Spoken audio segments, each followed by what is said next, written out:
The worst part about watching your wife flirt with another man isn't the betrayal. It's pretending you don't see it while everyone else at the table exchanges knowing glances like they're watching a goddamn soap opera. To Erica. Matt Frazier raised his beer, his biceps straining against his tight polo shirt. The most amazing woman I know. Happy 34th. Gorgeous. Before we dive deeper into this story, I have one small request. Please subscribe, drop a like, comment, and hit that hype button to boost this channel so more people can discover these incredible Reddit stories. My wife Erica giggled, and touched his arm. Oh, Matt, you're too sweet. I sat there nursing my whiskey, watching this train wreck unfold at Flanagan's Bar and Grill. The whole crew was here. Erica's best friend Tori, my former buddy Jake from the auto shop, his girlfriend Lisa, and of course, Matt the Wonder Trainer with his perfect teeth and his stupid Mustang parked outside like a chrome middle finger. Will, Tori's voice cut through my thoughts, aren't you going to toast your wife? All eyes turned to me. Erica's smile looked frozen, like she was posing for a magazine cover. I could feel the weight of expectation, the silent judgment. These people used to be my friends. Sure, I said, raising my glass. To Erica, for always keeping me on my toes, and for teaching me that marriage is like a car engine. Sometimes you don't notice the problems until everything starts smoking. The table went quiet. Jake coughed. Lisa stared at her salad. Erica's laugh sounded like breaking glass. Will's been working too much lately. Makes him cranky. She turned to Matt. Tell them about your new gym expansion. And just like that, I became invisible again. Matt launched into his boring success story while Erica hung on every word. Her phone buzzed constantly throughout dinner. Work emergencies, she claimed. But I caught glimpses of the messages. Heart emojis, kissy faces. Can't wait to see you tomorrow, babe. Real professional correspondence there, honey. When the check came, I reached for my wallet, but Matt was already throwing down his platinum card. My treat, he announced. Beautiful ladies shouldn't pay on their birthdays. What about ugly husbands? I asked. Nobody laughed. The drive home was silent except for the radio and Erica's furious texting. Our 7-year-old daughter, Grace, was staying at my mother's for the weekend, probably for the best. Kids shouldn't have to watch their parents' marriage circle the drain. You embarrassed me tonight, Erica finally said as we pulled into our driveway. I embarrassed you? I turned off the engine. I'm not the one playing footsie with the gym instructor. Matt's a friend, a successful friend.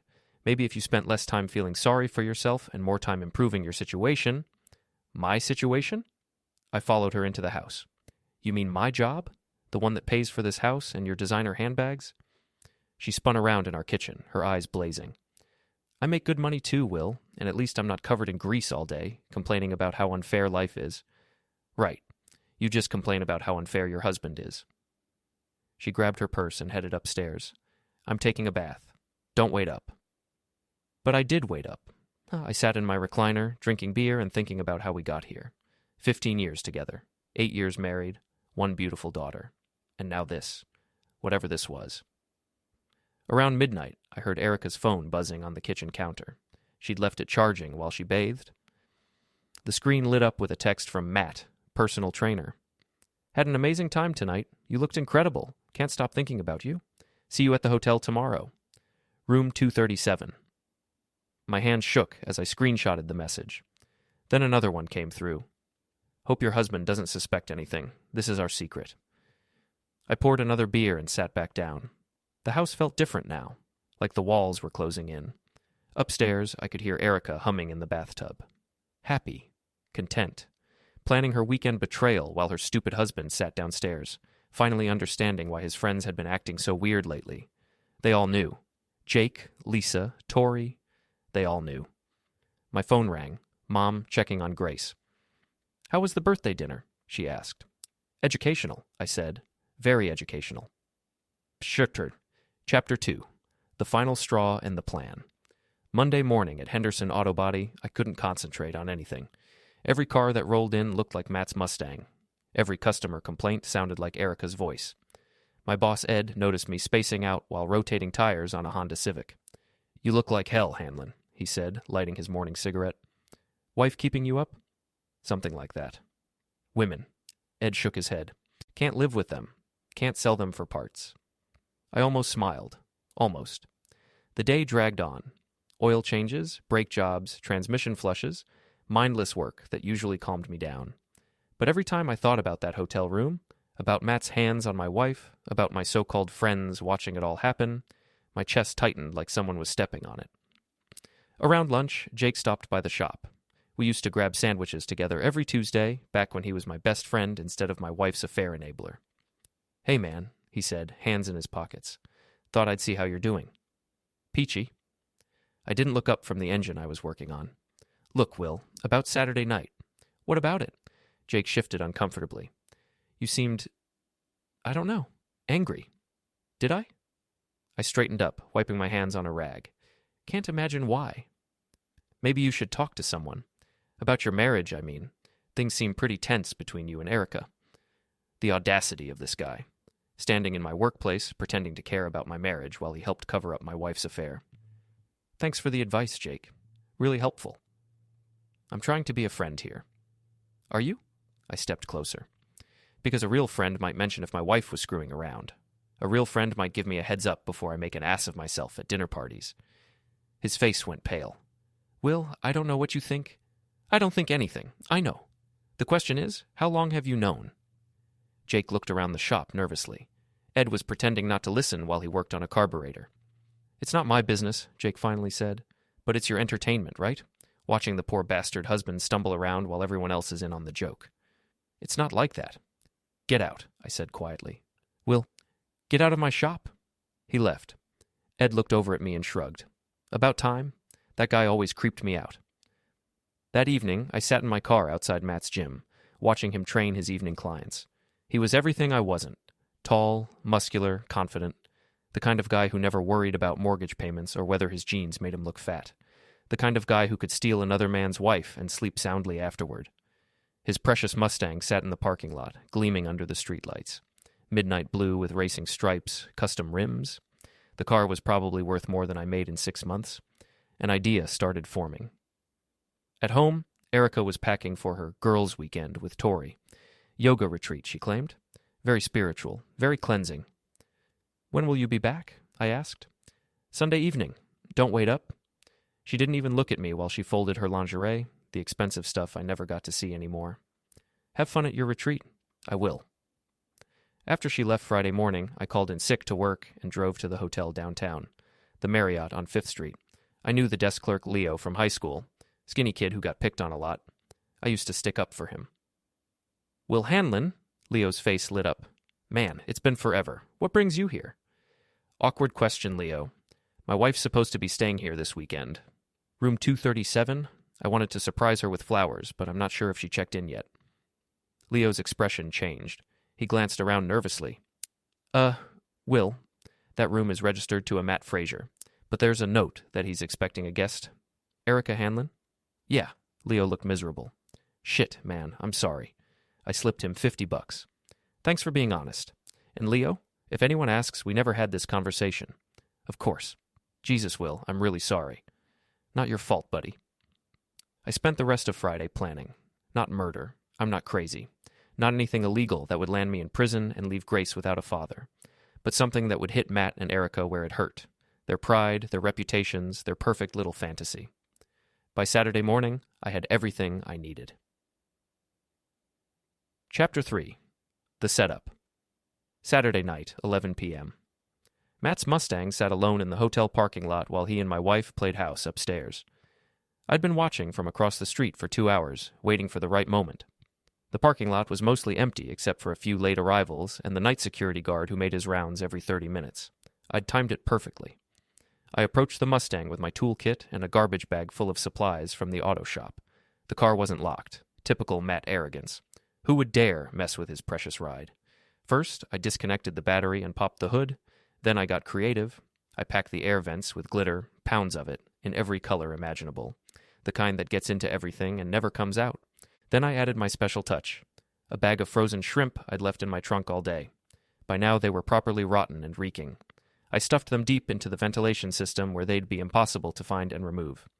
Next, I loosened the bolts on his custom rims. Not enough to cause an accident, just enough to make them wobble and squeak. I poured corn syrup into his gas tank, which wouldn't damage the engine but would make it run like shit for weeks. Finally, I left a note on his windshield. "Hope you enjoy the smell of betrayal. A friend." The whole operation took 20 minutes. I was back in my car before the security guard made his next round. Sunday morning, I positioned myself at a coffee shop across from the hotel with a clear view of the parking lot.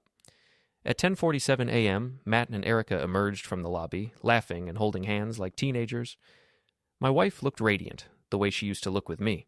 Matt clicked his key fob, and the Mustang chirped. They climbed in, still giggling about something. Matt turned the key. The engine started normally, but as soon as he turned on the air conditioning, the car exploded in a cloud of rainbow glitter. I could hear Erica screaming from across the street. Matt jumped out of the car cursing, covered head to toe in sparkles, frantically brushing at his clothes. Then the smell hit them. Erica stumbled out of the passenger side, gagging and retching. The stench of rotten seafood filled the air around the car.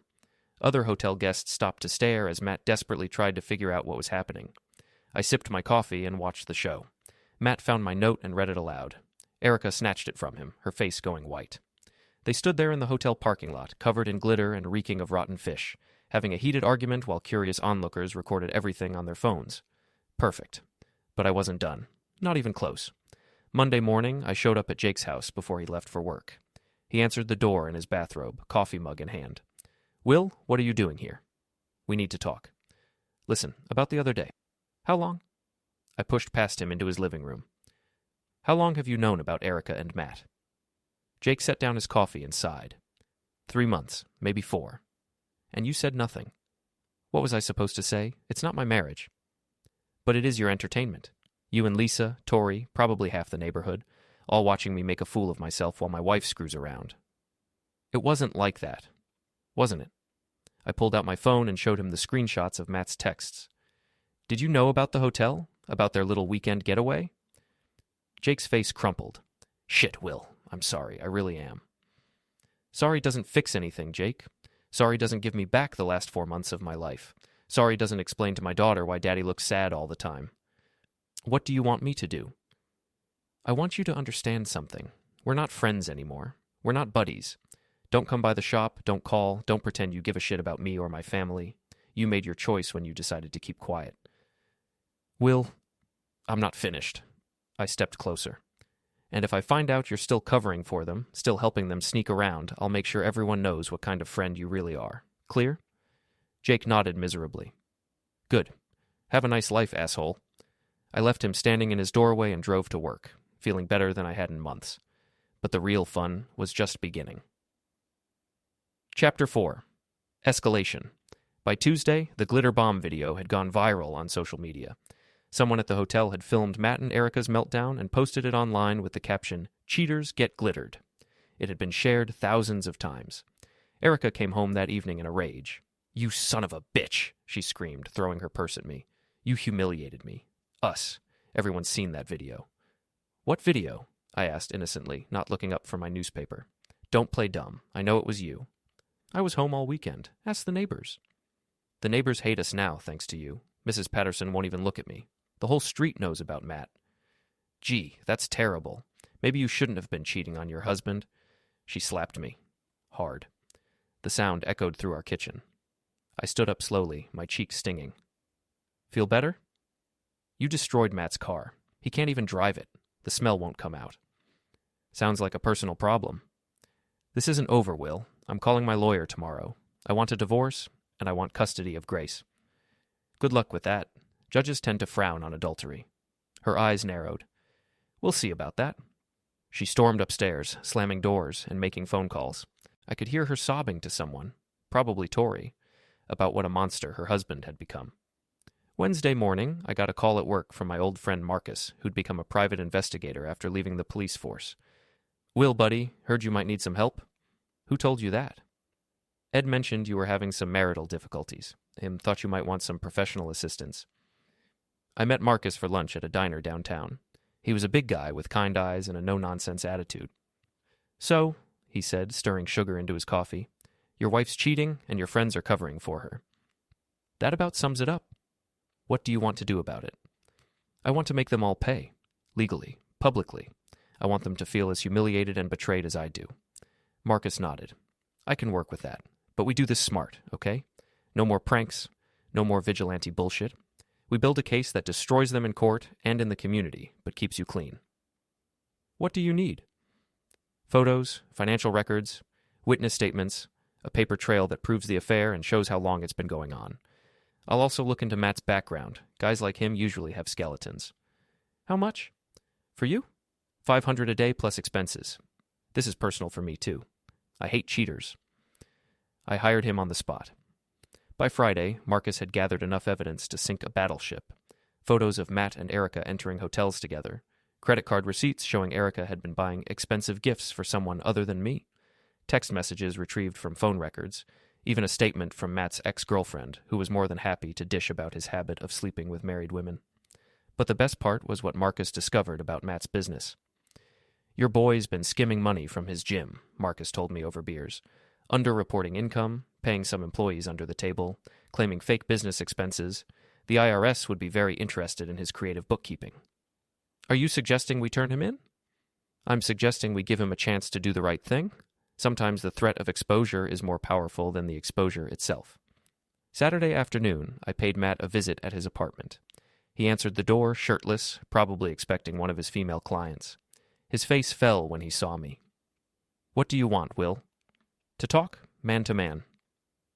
I don't think that's a good idea. I do. I pushed past him into his living room. The place was exactly what I'd expected. Leather furniture, expensive electronics, workout equipment scattered everywhere. No books, no family photos, nothing that suggested depth or substance. Nice place, I said. Must cost a fortune. Good thing you've got that side business to help pay for it. Matt's face went pale. What side business? I pulled out a manila folder and dropped it on his coffee table. The one where you skim cash from the gym and don't report it to the IRS. Very creative accounting, Matt. Very illegal. He opened the folder and flipped through the pages. Bank statements, tax returns, receipts. His hands were shaking. How did you? I have friends, the kind who don't sleep with other men's wives. What do you want? I want you to stay away from my wife. I want you to disappear from our lives. And I want you to understand that if you don't, this information goes to the IRS, the gym owner, and anyone else who might find it interesting. Matt sat down heavily on his couch. You can't prove anything. I don't have to prove anything. I just have to raise questions. How long do you think your gym membership will last once people start wondering where all that cash really goes? This is blackmail. This is consequences. Something you've never had to deal with before. He looked up at me with hatred in his eyes. Erica doesn't love you anymore, Will. She told me. You're pathetic. A loser. She's only staying married to you for your daughter. I smiled. Maybe. But she's not staying married to you, is she? I left him sitting there with his head in his hands, surrounded by evidence of his own stupidity. The war was just getting started. Chapter 5. The Final Showdown. The divorce papers arrived Monday morning, delivered by a smug process server who clearly enjoyed ruining people's days. Erica wanted everything: the house, full custody of Grace, alimony, and half my pension. Her lawyer had painted me as an unstable, violent husband who'd threatened and harassed her lover. I called my own attorney, a sharp woman named Helen Rodriguez, who specialized in men's rights cases. They're playing hardball, she said after reviewing the papers. But they've made some mistakes, claiming you're violent while she's the one who committed adultery. We can work with that. What do you need from me? Everything. Photos, texts, financial records, witness statements. I want to know every detail of this affair. I gave her Marcus's file, all of it. Helen's eyes widened as she read through the evidence. Jesus, Will. This is a prosecutor's dream. Your wife's been using marital assets to fund her affair, lying about her whereabouts, and her boyfriend's a tax cheat. We don't just win this case, we destroy them. Good. The next few weeks were a blur of depositions, court filings, and legal maneuvering. Erica had moved in with Tori temporarily, claiming she feared for her safety. Matt had hired his own lawyer and was trying to distance himself from the whole mess. But I had one more card to play. The custody hearing was scheduled for a Thursday morning in Judge Patricia Walsh's courtroom. Walsh had a reputation for being tough on cheating spouses, especially when children were involved. Erica showed up looking like the perfect victim: conservative dress, minimal makeup, tissues in hand. Her lawyer painted a picture of an abused wife fleeing a controlling, unstable husband. Then Helen stood up for my defense. Your Honor, the plaintiff's claims of abuse and instability are not only false, they're projection. Mrs. Hanlon is the one who's been living a double life, using marital funds to conduct an affair, and exposing her daughter to her inappropriate relationship. Helen presented the evidence methodically. The hotel receipts, the text messages, the photos, The timeline showing Erica had been lying for months. "Mr. Fraser," Helen said sweetly, "how long have you been having sexual relations with Mrs. Hanlon?" Matt's lawyer objected, but Judge Walsh overruled him. This was a custody hearing, and the moral character of the people around the child was absolutely relevant. "About 6 months," Matt mumbled. "And were you aware she was married during this time?" "Yes." "Did you ever consider the impact your relationship might have on her 7-year-old daughter?" We were discreet." "Discreet?" Helen pulled out a photo. "This is you and Mrs. Hanlon kissing in the parking lot of Grace's elementary school during pickup time. Would you call that discreet?" The courtroom was silent. Erica was crying. Matt looked like he wanted to disappear. "Your Honor," Helen continued, "Mr. Hanlon is not the unstable parent here. He's a working man who discovered his wife's betrayal and responded with entirely understandable anger. Meanwhile, Mrs. Hanlon has been lying to her daughter, her husband, and this court about her activities and her character." Judge Walsh ruled in my favor. Full custody to me, with supervised visitation for Erica until she completed counseling. The house stayed mine, no alimony, but I still wasn't satisfied. That evening, I drove to the bar where this whole mess had started. Flanagan's was crowded with the usual after-work crowd. I spotted Jake and Lisa at a corner table, probably gossiping about my court victory. I walked over to their table and sat down uninvited. "Will," Jake said nervously, "congratulations on the custody thing." "Thanks. Mind if I ask you something?" "Sure." "How does it feel to be a coward?" Lisa started to object, but I held up my hand. "I'm not talking to you. I'm talking to your boyfriend, who watched my marriage fall apart and said nothing, who chose his own comfort over his supposed friend's well-being." "Will, please." "You know what the funny thing is, Jake? If you told me about the affair when it started, I might have been able to save my marriage. Erica and I could have gone to counseling, worked things out, stayed together for Grace's sake, but you were too much of a coward to get involved." Jake's face was red. "It wasn't my place."